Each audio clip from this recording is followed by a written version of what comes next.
On today's Healthier Me, a new study reveals younger women who have a heart attack are more likely than men to die within the next decade. Researchers from Brigham and Women's Hospital tracked over 2,000 heart attack patients under the age of 50. There was no difference in heart-related deaths over the 11-year follow-up, but women had a higher risk of dying from other causes. Women tended to receive less aggressive treatments after a heart attack because they usually have different symptoms of the condition.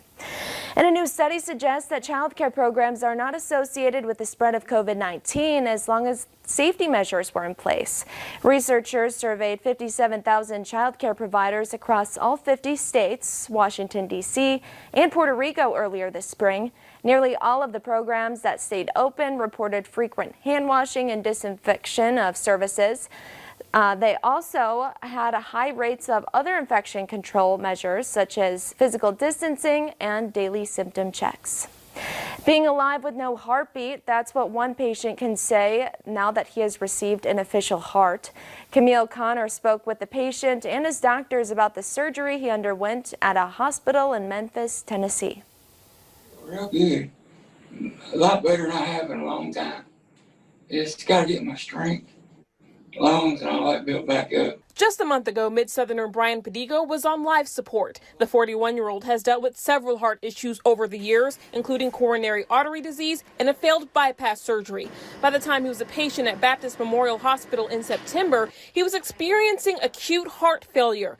Given that he wasn't a candidate for a transplant, his doctors started thinking of what other assistance they could provide him. Dr. Rachel Harrison said they offered a procedure that they had never done before at Baptist. We offered this procedure called the total artificial heart. Pedigo had a 50-50 chance of surviving.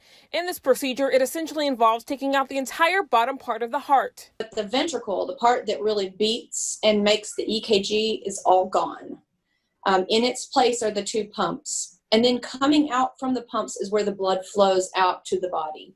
The surgery took 8 hours. The EKG monitor showed no heartbeat, but Pedigo was still alive, thanks to an artificial heart that will give him a better chance of getting to a point where he can be a transplant candidate. He has hope for his future. It's going to be a long road, but I'm ready to make it. The surgery's success gives his doctors hope, too. This having been my first one, seeing it for the first time and seeing the results is really powerful and gives me hope for the future of what we can offer here.